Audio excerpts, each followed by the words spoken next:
아까 정리하면서 얘기했는데 정리해 드릴게요. 이제 이거 하던 거. 근육 성장의 핵심은, 그러니까 트리거는 기계적 장력과 대사적 스트레스예요. 이건 맞아요. 그래서 그러니까 얘네가 일어나야 된다는 거야. 어쨌든. 그래서 아까 얘기했듯이 그 기전은 근세포막의 수용체, 메카노 센서. 아까 얘기했던 메카노의 센서.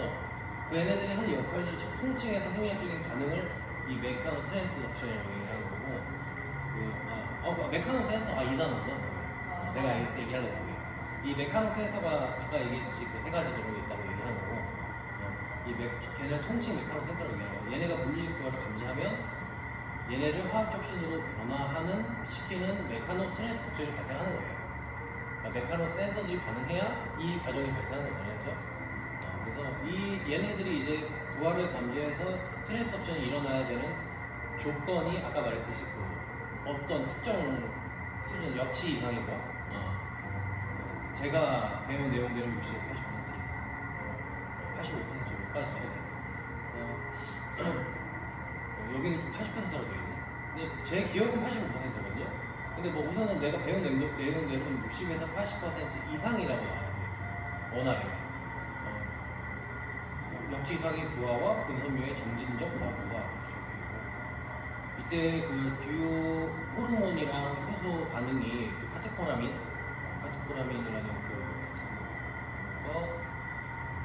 얘가 하는 역할이 그 에너지 공원을 극대화하고 심박수를 조절하는 거예요. 그러니까 얘네가 이 센서들이 자극을 받아야지만 몸에서 나오는 거예요. 그다음에 하나는 더 NPLD 약자고요. 이게 그 포스포리파제라고 아마 선생님들이 들어가는 까먹었을 거예요. 어디서 한번 좀 볼만한 얘는 포스포리파제는 뭐 리파제. 얘네도 마찬가지로 기계적 반응에 반응돼서 생성이 되는 거고, 얘네가 그 MTOR을 직접 활성화하는 초기 스위치 역할을 하는 거예요. 그러니까 MTOR이 왜 자꾸 나오냐면 뮤신도 MTOR을 자극하거든요. 뮤신 자체를 먹어도 우리가 단백질 쉐이크도 뮤신이 들어가니까 쉐이크를 먹으면 mTOR이에요. mTOR이라고 하죠. 근데 운동을 해도 mTOR 자극을 받아요. 그러니까 이 mTOR이라는 거는 쉽게 말하면 인슐린 스위치를 켜는 거랑 똑같은 거예요. 단백 이화 작용이 아니라 단백 동화 작용이 이끌어내는 작용을 인슐린 그 경로 아닌 다른 경로를 통해서 하는 거예요. 그러니까 기계적 장력만 잘 줘도 내 몸은 운동을 하는 과정에서도 계속 단백 동화 상태를 유지할 수 있는 거예요. 이 이론대로 mTOR 기전을 일으키니까. 그죠? 그러니까 노동을 하지 말고 항상 운동을 해라라고 표현하는 게 진짜 과학적인 게 뭐냐면, 그 사람은 당연히 모르고 하는 얘기겠지만, 그러니까 무거운 무게 들라고 하는 얘기겠지만, 기계적 장력이 충분한 수준으로 가해지면 단백 이화나 단백 동화 상태를 이끌어내요. 단백질 합성을 이끌어내잖아요. 근육. 그치? 그러니까 우리가 운동을 하는 목적이 근성장이기 때문에, 야, 노동하지 말고 운동해. 그러니까 강도를 높여. 이 말이 실제 이론과도 맞죠. 그러면. 그죠? 대충 이해되죠? 이 핵심 기전인 MTOR 중에서도, mTOR 경로 중에서도 C1이라는 거예요. 컴플렉스 1. 이 경로 컴플렉스 2도 있고요. 기억이 정확하지 않아서 2까지만 저는 기억하고 3,4도 있었나 아닌가 지금 좀 긴가민가 한데, 아무튼 제대로 기억나는 1, 2대 그 중에 1이 활성화되면서 얘네가 뭐냐면 어떤 근세포나 이런 주변 어떤 특정 세포들의 DNA에 가져와야 되잖아요. 그죠? 그중 항상 이거예요. DNA에서 유전자 정도 떼서 거기에 필요한 단백질 가져가야 되잖아요. 그런 영양 상태를 얘네가 이제 감지하는 거예요, mTOR이. 쉽게 말하면 통제실이에요. 통제실을 배웠거든요. 그러니까 mTOR이 굉장히 중요한 게, 손상을 입었는데 그냥 내비두면 안 되니까. 야, 너 여기 재건, 근육, 건물이 무너졌어, 반쯤. 다시 세워야 되잖아요. 이때 철근도 필요하고 콘크리트 필요해라고 말해주는 게 mTOL이에요. 이게 필요해. 자, 리보소마 너 저기 가서 DNA한테 CS에서 그 mRNA 정보 받아서 여기에 필요한 이런 것들 가져와 시키는 게 mTOL이야. 가장 무게. 이해되죠? 리보솜은 저번에도 얘기했지만 운반하는 차고요. 필요한 물질을 이제 혈관 내로 이제 이동시켜서 뭔가 보낼 수 있는 그런 거고, 또 한 리보솜도 뭔가 여기에 DNA에 있는 유전 정보를 반으로 쪼개서 세포 밖으로 내보내기 위해서 DNA는 못 나와요. 그래서 커서 그냥 RNA로 쪼개서 반짜리를 내보내요. 그럼 여기는 그 DNA에 들어간 전체 아미노산의 계열이 그대로 나오거든요. 이렇게 순서대로. 그럼 그 순서 중에서 이 세포에 필요한 DNA들이니까 그 중에 이제 부족한 거를 리보솜에서 아까 선생님이 말했던 tRNA 중간 마치 다리 역할, 그러니까 마치 접착제 같은 거예요. 그러니까 mRNA는 세포 내에서 이 세포의 구성 성분들을 담고 있는 거고 DNA. 이 정보를 빼려면 M 메신저 RNA로 반잘려야 되는 거고. 이해되죠? 여기 통화하려면 통화가 되게 좋아요. 조건이 있어요. 여기 통화하려면. 그래서 이 mRNA가 어쨌든 이 세포에 필요한 주성분들이 다 적혀 있는 거잖아요. 이게 이제 리보솜에 가요. 그래서 필요한 암소를 갖다가 그 접착제 역할을 하는 tRNA랑 붙여. 얘를 가져가는 거야, 조직으로. 근데 어쨌든 이 과정들은 mTOL이 신호를 보내는 거예요. 보내니까 이런 과정들이 일어나요. 이해되죠? 그러니까 mTOL이 일어나려면 뭐 해야 돼요? 기계적 장력이 충분해야 돼요. 운동으로 지금. 그러니까 기계적 장력이 센 우리가 고강도 운동을 하면 손상을 입잖아요. 손상을 입으면 초과 회복한다고 얘기하잖아요. 그죠? 그러니까 이런 과정들 안에는 이런 생략이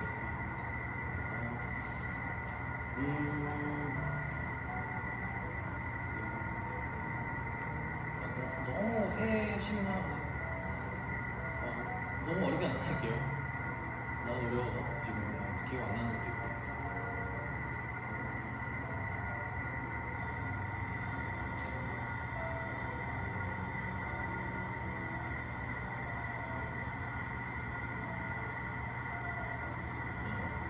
유신 있잖아요. 그 분지 아미노산, 분지회 아미노산, BCAA가 하나, 단백질 중에 하나죠. 아미노산. 얘가 그 이제 뭐 시스트린이라고 세스트린이라고 하는데 이런 어떤 단백질이에요. 이 단백질과 결합해서 그 mTORC1을 아무튼 세포하고 이동시켜서 활성화하는 되게 중요한 거. 그러니까 이제 유신이 굉장히 중요하다. 그러니까 제가 말한 mTOR 기전이 유신과 이렇게 통합된 반응을 일으켜내는 거예요. 지금까지 제가 말한 그 mTOR에 대한 인슐린이 아닌 mTOR을 활용한 어떤 단백 동화 작용, 이 근육체 합성 기전은 여태까지 말한 내용과 뮤신이 모두 포함돼야지만 완성이 되는 거예요. 그러니까 단백질 섭취도 중요하다. 여태까지의 기계적 장력과 그 다음에 적절한 영양 섭취, 이 안에는 꼭 뮤신이 포함된 어떤 단백질 원이 포함되는 게 이 mTOR 이 자극받았어요. 기계적 장력에 의해서 아까 전에. 근데 얘네가 정말 mTOR이 자극을 받아서 통제를 하고 뭔가 필요한 것들 완성을 시키려면 그 안에 뮤신이 꼭 있어야 돼요. 자극만 주고 단백질 섭취를 안 하면 우리는 회복 못 하잖아요. 이렇게 얘기하지 우리는 보통. 근데 그런 단백질이 왜 중요하냐? 그 중에서 BCAA가 왜 중요하냐 하면은 이 뮤신 때문에. 이 기전을 이용하려면 뮤신이 꼭 있어야 돼요. 그게 물론 체중마다 조금 다르겠지만 근육량이나 제 기억에는 5g이었나 3g이었나 그러니까 단백질 쉐이크를 먹으면요 그 안에 영양소는 들어있다고 써있잖아요. 그리고 류신 한 명이 적혀 있다면 그 류신이 제 기억이에요. 제 기억 3g에서 5g 정도였던 것 같아요. 막 10g, 20g 아니었던 것 같아요. 그러니까 단백질 쉐이크 20g 정도 먹으면 그 안에 류신이 한 3 이하 들어있던 걸로 저는 기억하거든요. 20에서 25g 정도 이상만 먹으면 그 안에 들어간 류신만으로도 충분히 이 mTORC1 기전을 완성시킬 수 있다. 그러니까 우리가 기계적 경력을 충분히 내는 좀 중량 운동을 하고 나서 먹는 BCAA 혹은 단백질 쉐이크가 mTOR 기전의 역할을 만들어내기에는 당연히 효율적인 거죠. 그러니까 저도 옛날에는 이렇게 얘기했어요. 그러니까 저도 이렇게 얘기했었는데 저번에 운동 끝나고 단백질 쉐이크를 먹고 그 다음 집에 가서 밥을 먹어야 되는 경우는 내가 운동이 끝나면 너무 오랜 시간 이제 식사가 늦어지는 경우고 운동이 끝나면 보통 단백질 쉐이크를 먹어요. 저도 먹어. 근데 저도 뭣도 먹는데 PC도 먹고 막 단백질도 먹고 밥도 뭐 1시간 내에 먹고 했는데 그럴 필요는 없고 내가 식후에 뭐 1시간이든 2시간이든 어쨌든 뭐 2시간 좀 늦어요. 이게 최대한 2시간, 3시간 정도 내에 이 mTOR 기전을 활성화해서 거기에 대한 이득을 보라고 보통 얘기를 하거든요. 단백 동화에 대한 이득을. 이때 효율적으로 회복이 일어나고 회복 반응이 일어나고 그러니까 그 이론대로면은 2-3시간 내에 어쨌든 얘네를 활성화시켜야 되는 거예요. 그러니까 그 이내에 최대한 빠르게 할수록 좋으니까 식사를 할 수 있으면 단백질이 포함돼. 그럼 굳이 단백질 안 먹어도 되겠지. 운동 끝나고 만약에 30분, 1시간 뒤에 식사할 수 있어요. 그러면 쉐이크 안 먹어도 돼요. 어쨌든 회복 시간 안에 충분히 단백질 섭취가 됐으니까 소화 흡수 시간 고려했을 때 최대한 빨리 먹는 게 좋긴 하겠죠. mTOR 기전만 활성화시키려면. 근데 이제 그 기회의창이라는 거 있잖아요. 운동이 끝난 후에 단백질을 섭취해야 된다? 아니다. 바로 해야 된다? 아니다. 이거는 보통 많이 까이는 게 왜냐면 이 기전에 대한 내용이 아니기 때문에 내 몸 안에 있는 아미노산 풀 안에 충분한 아미노산들이 이미 저장되어 있고 내가 굶고 있지는 않았기 때문에 지방도 계속 탈 테고 에너지는 충분히 생성될 수 있을 정도로 내가 지치지 않았어 실제 내 몸은. 그러니까 그 단백 이화 작용을 뭔가 걱정하면서까지 얘네들은 바로 뭔가 식사를 하지 않아도 된다라는 의미에서 기회의창은 이제 없는 거예요. 왜냐면 규칙적인 식사를 계속했기 때문에 내 몸은 계속적으로 충분한 단백질원이 어느 정도 내 몸에 저장되어 있고 산소가 저장되어 있다. 그러니까 이 개념은 단순하게 그냥 영양 충족이라고 하죠. 내 몸 안을 항아리라고 생각을 했을 때 내 몸 안에 얼마만큼 항아리를 채워놨냐. 이미 많이 채워놨잖아요. 차곡차곡 어제부터. 근데 운동 끝났다고 해서 이게 확 비진 않는다는 거예요. 이런 맥락에서 기회의창이 까이는 거고요. 그 개념이고 mTOR을 위해서는 필요하죠. 그러니까. 제가 지금 얘기한 이 기전을 만들어내려면 운동 끝나는 빨리 BCA나 단백질 쉐이크를 이 기전을 일으키는 데 필요한 만큼의 유신이 충분히 포함되어 있을 만큼을 먹어주던가 아니면 식사를 좀 빨리 할 수 있다면 소화가 잘 안 될 수는 있지만 끝나자마자 하면은 그래도 어쩔 수 없다면 식사를 최대한 빨리 하는 게 이 기전을 일으키기에는 당연히 효과적이에요. 이해는 되시죠 이제?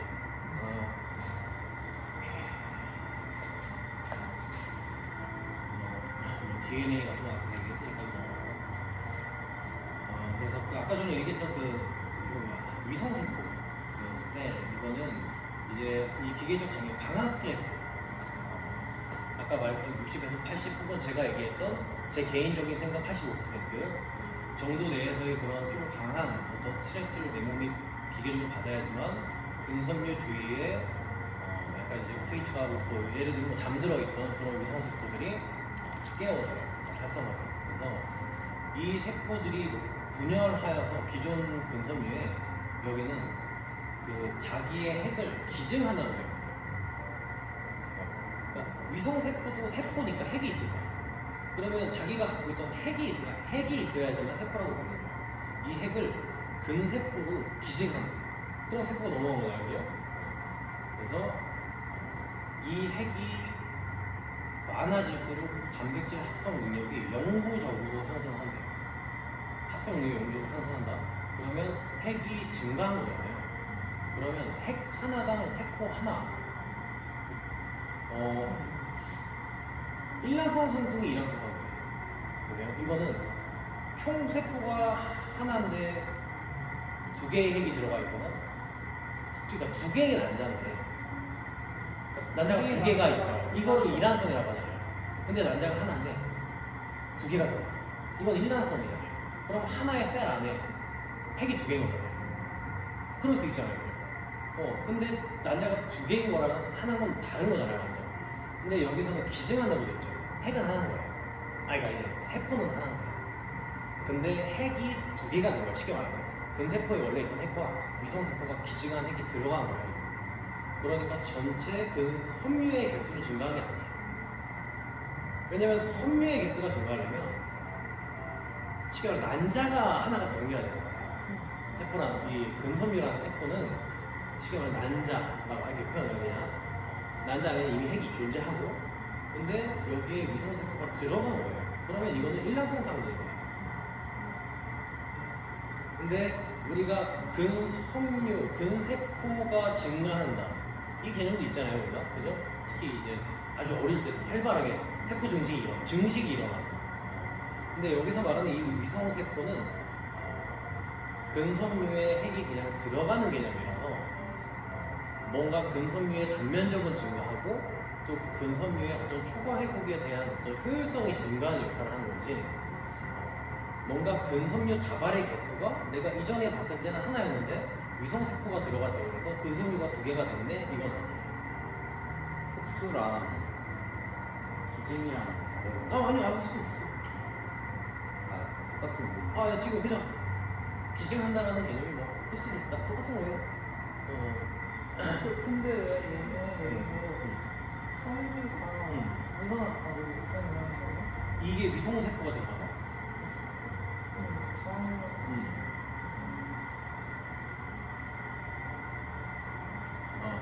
은밀히 하나 위성세포 저항성원의 근섬유 회가 계속 증가함에 따라 성장하는 근육은 새로운 분야에 취하기 시작합니다.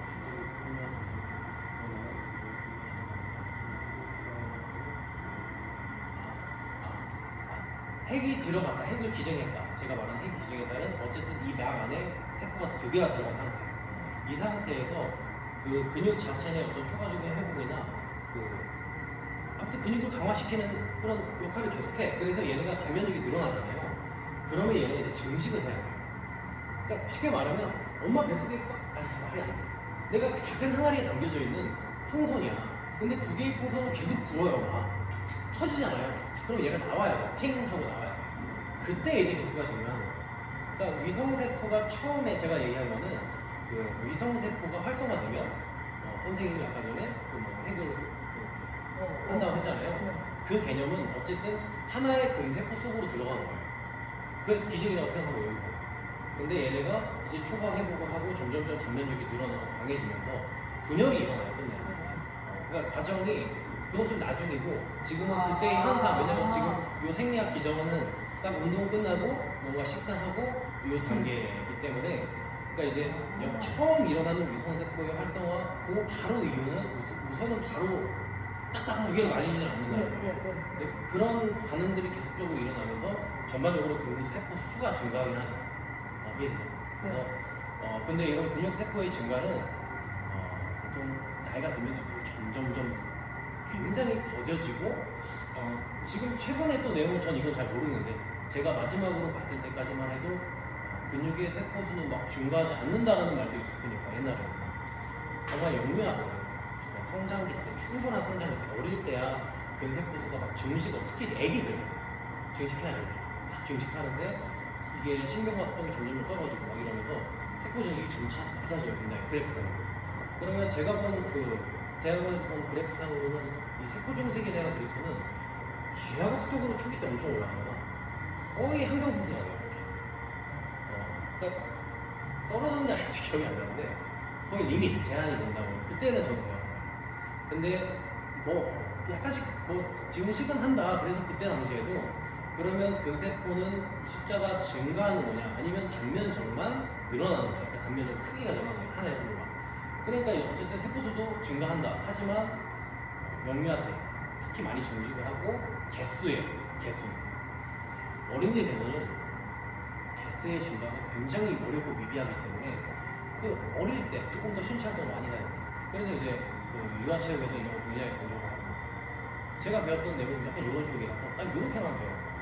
그러니까 이건 저도 한번 다시 봐야 되는 것 같아요. 그러니까 지금 우리 나이에 막 열심히 진짜 운동을 제대로 하면 비제 강력을 주면서 세포 증식이 활발하게 일어나요. 그 위성세포. 그러면 우리가 어릴 때처럼 정말 세포의 수가 그때만큼 막 증가를 하는지 이거 나도 몰라 솔직히. 뭐 체중 능력도 있겠죠, 그죠? 근데 뭐 어쨌든 증가는 한다. 하지만 그 과정이 바로 증가하진 않죠, 당연히. 그게 이제 유아 때부터 초중 보통 그 한 7세 미만 때 가장 활발해요. 항상 얘기하는 게 뭔가 일어나서부터 움직일 때 있잖아요. 그리고 좀 아이가 여섯성이 되면 뭔가 좀 활동을 하죠. 그러니까 이제 한두 살은 오히려고요. 그러니까 이제 우리나라 나이로 3살 정도부터 한 6살 정도. 이 정도가 가장 활발하다고 얘기하고, 그다음 이제 유치원 다니는 나이 때는 그거보다 조금 줄어들고, 청소년기는 또 조금 더 줄지만 어쨌든 성장기니까 증가하다가 한 20대 정도만 그 기준으로 점차 이게 천천히 낮아져요. 그러니까 각도가 점점 떨어지진 않는 것 같아요. 제 기억에 확실하지 않아요. 노화가 되면 근세포가 줄기도 하죠. 그러니까 준다기보다는 제 역할을 못하게 되는 거죠. 근데 이거를 내가 근세포가 지금 완전히 죽었다였나 없어졌다였나 아니면 있긴 한데 역할을 못하면 잘 기억이 안 나요. 이게 되게 쉬운 내용인데 이거는 원래 저 책에도 나올 거야 안 하는지 제가 까먹었어.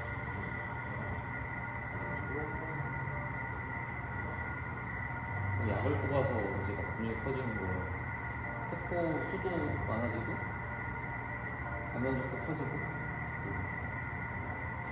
우리가 그 스테로이드성 약물을 막 여러 가지를 맞잖아요.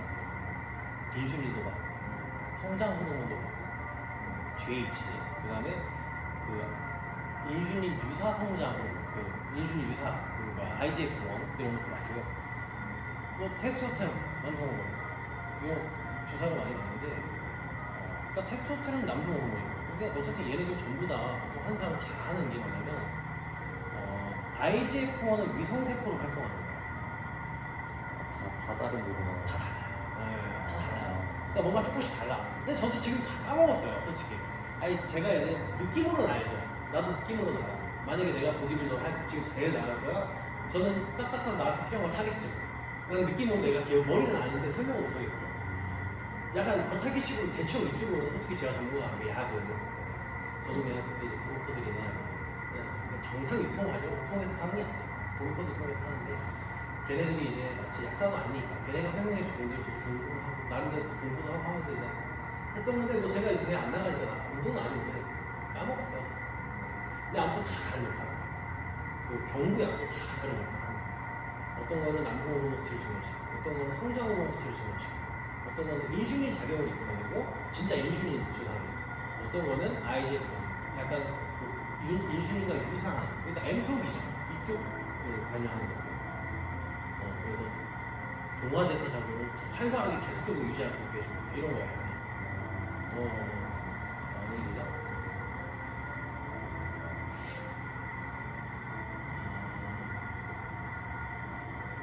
그냥 그런 게 있다.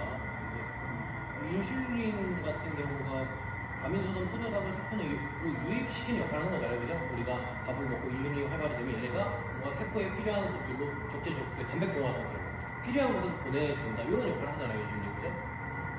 그래서 단백질 분해를 억제하죠, 이게. 그리고 그 IGF-1 아까 제가 설명한 게 위성세포 활성화, 여기 나오죠. 위성세포 활성화면 DNA 전사유죠. 손상 입은 근육 다시 재건하려면 DNA 전사해서 해야 되잖아요. 그죠? 이 과정을 유도하는 그런 거잖아요. 그럼 테스토스테론 남성 호르몬은 하는 역할이 이게 왜 딱 여기 다 나오죠? 단백질 합성을 자극하고 뭐 미오신이라는 게 있어요. 그런 거 증세를 발휘하고, 이화 호르몬은 코르티졸을 아시죠? 그죠? 코르티졸은 그냥 단백질을 분해하는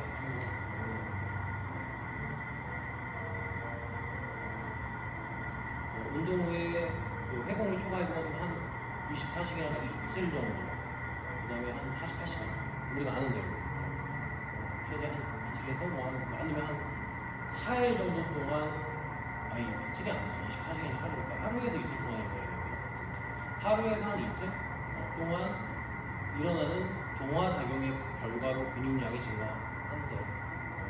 그러니까 내가 만약에 운동을 빡세게 했으면 그 운동에 대한 어떤 효과를 제대로 보기 위해서는 그 부위에 대해서 24시간, 그때부터 24시간, 최대 48시간 내에 최대한 인슐린 작용을 만들어내고 밥도 잘 먹어서 탄수화물 섭취하면 인슐린 그건 되잖아요. 그 다음 mTOR-C1도 활성화시켜서 뭔가 이렇게 모두 다 쓰면 좋잖아요. 그죠? 그래서 최대한 단백 동화, 재번, 재번 이끌어내야 된다. 그러니까 이제 그 운동을 한 일주일에 2번 하는 우리 회원인데 어떻게 보면 딱 이 패턴이잖아요. 지금 하루 이틀 쉬고 또 운동하고 이러면 그러면 회복 및 초과 회복 이 기전을 얘기를 해주면 회원님 운동에 대한 효과는 20-40시간 또한 동화적인 결과로 그날의 운동에 대한 근육량 증가 효과가 나타납니다. 또한 그때가 제일 중요합니다. 그러니까 운동은 이미 했으니까 기계적 장력은 선생님이 잘 줄 테니까 그죠? 제가 말 아까 전에 그럼 이 사람이 할 거는 운동 외적인 식단과 휴식이잖아요. 그러면 식단을 할 때 설명해 줄 수 있죠, 선생님이. 앞으로 일주일에 2-3번 운동하면 운동이 끝나면 최대한 식사가 바로 할 수 있으면 상관이 없지만 1시간 이후 왜냐면 소화흡수 시간을 따져야 되잖아요. 소화가 막 단백질이 느리거든요. 그러면 이미 3시간 훌쩍 지나가는 거예요. 그러니까 식사보다는 원래는 BCA나 단백질과 불편한 거예요. 그 기전을 일으키기 아니면 오히려 운동 전에 식사를 하는 거예요. 근데 이제 그렇게 되면 또 내과 의사다가 또 난리 나겠죠. 그죠? 근데 이제 운동 전에 먹는 식사가 위험한 경우는 그 혈당 지수가 피크감이 좀 갑자기 급강한 약간 저혈당 쇼크인데 그 저혈당 쇼크는 이미 어떤 그 혈당 조절이 안 되는 사람들이나 좀 위험한 거고요. 우리가 보통 식 후에 운동을 하지 말라는 이유는 소화가 제대로 안 됐거든요. 원래 팽만감도 있고 불편하기도 하고 소화가 제대로 안 나오니까. 그러니까 그냥 1시간 정도 1시간 정도 혹은 30분 전쯤 간단하게 탄수화물, 단백질 포함한 식사를 좀 하고 어쩔 수 없을 때는 차라리 그때 하고 운동을 하는 게 부딪히고 좀 불편하긴 하겠지만 차라리 식사를 너무 이전에 하고 운동을 하고 식사를 더 늦게 하는 것보다 나을 수 있다. 단백질 같은 유당분해증 좀 민감하고 먹기 싫다고 하는 사람들은 식사 타이밍을 잡아줘야 될 때는 만약에 운동 시간이 어쩔 수 없이 만약에 예를 들어 2시에 점심을 만약에 뭐 말은 안 되게 얘기할게요. 점심이 12시야. 근데 운동이 예를 들면은 한 3시에 예를 들면 4시, 5시에 근데 이 이후에 밥을 못 먹고 이분은 뭔가 다른 일 하다가 갑자기 9시, 10시쯤 돼야지만 밥을 먹을 수 있고 그러면 식사 타임이 굉장히 애매하잖아요. 그죠? 그럼 이런 사람들은 이런 일정이 좀 반복적으로 있는 사람이면 단백질 쉐이크부터 권장해야 돼요. 뭔가 이 기전을 엔토리라도 일어나게 굉장히 좋을 아니면 운동할 때 마실 수 있는 게토레이나 혈당을 올려서 포도당을 통해서 인슐린 작용, 단백동화작용 이렇게 해낼 수 있잖아요. 그래서 우리가 이제 보충제 중에서도 이런 거 많아요. 탄수화물, 가루로에 사이토맥스나 게토레이, 분말 그런 거를 먹어도 되고 제일 좋은 건 거기다가 BCA도 타서 먹는 거죠. 그러니까 이미 옛날에 많은 보디빌더들은 그 사이토맥스 저도 먹었지만 말토덱스트린이라는 그 당이에요. 당과 그다음 BCA 분지세 아미노산을 섞어서 운동 전, 운동 중, 운동 후에 나눠 먹었어요. 왜냐면 벌크업일 때 계속 유지해야 돼요. 이해되죠? 그죠? 네. 다이어트 할 때는 좀 이렇게 하면 안 되죠, 당연히. 근데 주워 듣기로는 그 PC가 효과가 이렇게 설명이 되는 것도 효과가 있죠. 근데 BCAA가 그 몸에서 효과를 가질 수 있는 기전이 또 있어요. 그러니까 이게 되게 복잡해. 다 하나하나 따지고 보면은 BCAA를 먹었을 때 내가 효과를 보려면 충분한 탄수화물이 받쳐줘야 돼요. 동시에. 그냥 뭐 이전이든 동시에든 어쨌든 탄수화물이 받쳐줘요. 왜냐면 탄수화물이 먼저 쏟아져요. 그러니까 다 전문가, 나도 사이토맥스랑 BCAA를 같이 먹었어요. 무조건. BCAA만 먹지 않았어요. 이거에 대한 내용을 제가 저희 블로그에 써놓은 게 옛날에 있어요. 하나 있어요. BCAA만 시즌 몇 번 없나? 그거만 단독 섭취시 부작용도 있고 이런 게 있거든요. 그래서 근데 효율적으로 섭취를 할 수 있어요. 그것도 BCAA를 먹으면 효과가 없다가 되면 단백질 쉐이크 먹으면 안 되는 거예요. 왜냐면 똑같은 거거든요. 단백질 쉐이크는 BCAA 포함되는 건데 그럼 BCAA는 왜 안 되고 단백질 쉐이크는 먹냐? 이렇게 얘기가 나와야 돼요. 그쵸. 근데 단백질 쉐이크는 보통 그런 얘기가 오는 게 왜냐면 그 안에 보통 당이 포함이잖아요. 이해되죠? 제로 칼로리, 제로 당이 아닌 제품들이 더 많죠. 한 10에서 18g의 탄수화물이 보통 포함돼요. 그런 것들을 생각해서 걔네들이 만들었을 거겠죠, 그죠? 물론 홍보 안 하더라고 그렇게. 홍보하는 데가 있나 모르겠어. 그러니까 뭐 알고 했는지 아닌지 모르겠지만 그냥 걔네가 뭐 최소한의 열량 섭취를 위해서 탄수화물 넣었겠지 당연히 영양학적으로. 근데 이제 이런 기준을 생각했을 때는 굉장히 좋은 거예요. 탄수화물이 들어가니까. 그러니까 많은 사람들이 너무 분해하고 가수분해해서 너무 단백질 원료만 순수 원료만 이제 제공하는 가수분해 단백질 WPI나 WPIH나 WPH 이런 가수분해된 유당을 제공한 것보다는 차라리 모두가 포함돼요. 그 안에 탄수화물 좀 들어가, 당이 들어가요. 이것을 먹는 게 영양학적으로 더 다양한 무기질 같은 게 포함되어 있고 또 어떻게 생각하면 탄수화물이 들어가니까 당연히 소화 흡수가 잘 되고 그 단백질에 대한 효과가 더 많이 있습니다. 그러니까 여기서 네. 탄수화물 있고 일단 그죠. 당은 가장 쪼갰을 때가 이제 갑자기 일형당이 아니라 뭐라 그러지? 단순당. 아, 예. 보통 우리가 뭐 밥을 먹으면요. 단당류, 이당류. 밥을 먹으면 그 안에는 뭐 예를 들어 전분, 그죠? 뭐 예를 들면 현미밥 같은 거 식이섬유 이렇게 들어가잖아요. 보통 이게 2가지씩 이게 2당류. 설탕, 슈가 뭐 이런 거는 뭐 단당류 이렇게 하는 거죠. 전체가 다 탄수화물.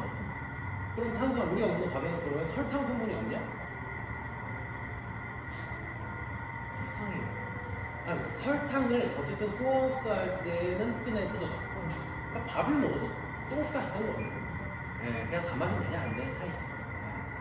그러니까 이제 제가 말하는 당은 탄수화물. 이해되셨죠? 예.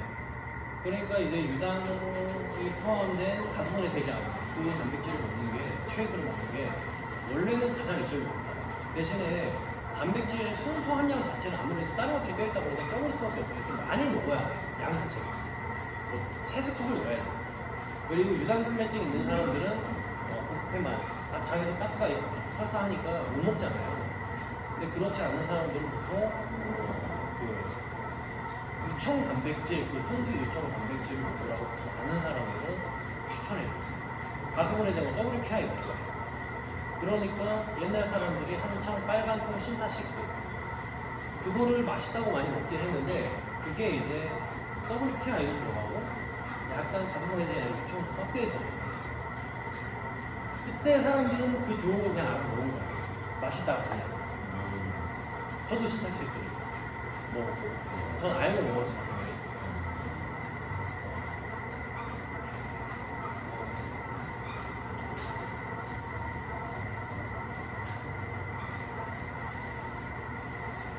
이게 너무 길어지겠는데?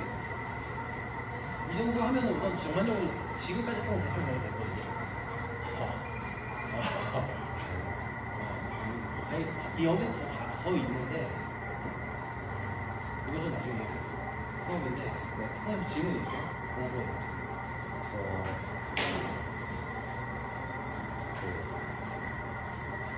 셀룰라이트 이거 제거할 수 있는 거예요? 어때요? 시술해요. 셀룰라이트는 뭐냐면 지방도 층층이 있어요. 어쩔 수 없고. 가장 미친 지방은 저도 정확히 기억 안 나요. 저도 배운 거예요. 이것도. 또 겉핥기식으로 생각나는 대로 말씀드릴게요. 지금 얘기해드린 정확한 내용. 하지만 잘 기억이 안 나는 부분 제외하고 뭔가 막이 있어요. 밑에 뭐 피부가 있고 뭐 이렇게 여러 가지 층층이 있고 피하 지방이 있고 막도 있고 컷이야. 근육도 있고. 그러면 약간 어떤 가장 지방의 표면에 있는 막 같은 느낌. 저도 여기 좀 생각이 안 나서 막이 있다면 정돈된 느낌이고 이 막을 약간 뚫고 나오는 거죠. 그러니까 훼손이 되는 거예요. 쉽게 말하면. 다한 근육이 뜯어지고 이해되시죠? 얘네는 자연 회복되지 않는다고 저는 기억이 나요. 그래서 셀룰 같은 경우는 뭔가 정돈된 느낌을 받을 수는 있지만 실제로 안에서는 만져보면 항상 도돌도돌 느껴져요. 살이 더 그 위를 덮으면 가서 겉으로 봤을 때 안 보일 수 있어요. 셀룰라이트 같은 경우는 찢어진 느낌이 막 보이는 거예요. 셀룰라이트 이렇게 하면 뭐 보이는 아니, 이 엉덩이 옆에 같은데 튼 살. 튼? 그게 셀룰라이트. 흰색으로 약간 선 생기는 거. 그거는 시술을 받아야지만 없앨 수 있어요. 병원에 가서. 기원 쌤이 말하는 거 이렇게 약간 쪼글쪼글해지는 상처인데? 얘 막 맞아. 옛날에 막 오돌토돌 한 느낌? 그거는 기가 스텔라이트야. 그거는 저도 잘 모르겠어요. 그게 셀룰라이트일 수도 있나? 근데 저는 제가 배운 내용은 그런 그림을 보고 배워요. 약간 이렇게 뱉은 살, 임신한 몸이 튼 살, 그게 어쨌든 피부까지도 벌어지는 거. 피부까지도 벌어지고 지금. 맞네요. 그러니까 이 셀룰라이트라는 표현이 그것도 맞는 거 같아요. 지금. 얘가 발전하는 순간. 그치. 고물이 찢어지고 튀어나오고 뭔가 팽팽하고 팽팽해지면 가장 부대층까지도 뭔가 밀고 이러는데 약간 층살처럼 흰색 선이 생긴다. 이랬던 것 같은데 정확하지 않아요. 근데 어쨌든 저는 셀룰라이트는 그 튼살, 흰살, 임신한 사람 선 생기는 거. 저도 선생님이 얘기한 뭔지 알아요. 조절조절. 이거 잘 기억이 안 나요. 이게 이거예요. 근데 어쨌든 셀룰라이트는 자연 회복이나 내가 마사지를 통해서 회복시킬 수 있다. 근데 모르겠어요. 지방층을 막 지금 밀면서 막 이렇게 내가 이렇게 하면은 얘네가 들어갔다가 또 다시 나오겠죠. 근데 지방이라는 게 보통 하니까 일식으로 들어갈 수 있나 모르겠네. 하지만 제가 배운 내용을 내리고 내면 자연 이렇게 내가 혼자서 뭘 한다고 스피치 이게 정리되지 않는다고 생각해요. 기억. 쉽게 보면 바로 나왔어. 다른 거 있어요?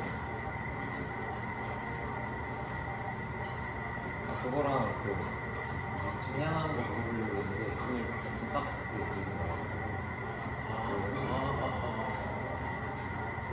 이게 중요해. 거기다 그거 어딘가요?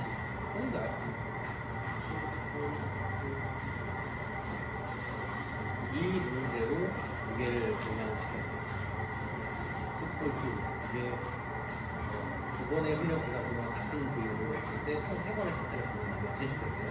이때 10kg를 들었는데 10, 10, 10 이때도 10, 10, 10 근데 다음 주에 보니까 10, 11, 11 들었어요. 10, 11, 12 10, 12, 12 늘었겠어요. 그럼 늘었네? 바로 이게 한 번 확인해야 돼요. 다음 번은 똑같은 운동이고 또 11, 12가 됐어요. 두 번 확인했죠. 두 번의 날짜는 확인을 했어요. 그러면 매초콜 수술이었죠. 두 번의 날짜가 2세트였나 아무튼. 그러면 이제 무게를 증량이 된다는 신호. 이때 얼마큼 올리냐면 상체 하체 나눴을 때 하체가 좀 더 많고 여기가 좀 좋은데 이게 작은 무게는 한 2에서 4. 좀 큰 무게들이야 가슴. 이번에는 최대 한 6 정도. 이 정도 갖고 하체는 한 4에서 최대 8 정도. 그러니까 양쪽 다 합쳐서. 이 정도씩 증가를 해요. 개념이에요. 네. 그렇습니다. 네. 엠톨 기자는 14장이었어. 14년에 아주 크게, 길게. 이제 근데 뭔 소리인지 난 이해를 못했어. 뭐요? 엠톨 기자. 이해 못했다고? 근데 책 초반에 이해 못했었어요. 그럼 내가 다시 해줄게요 일단. 다시 본다고? 있었다. 이해를 책 번째는 못했어. 대충 이해되죠? 네. 그렇습니다. 그래.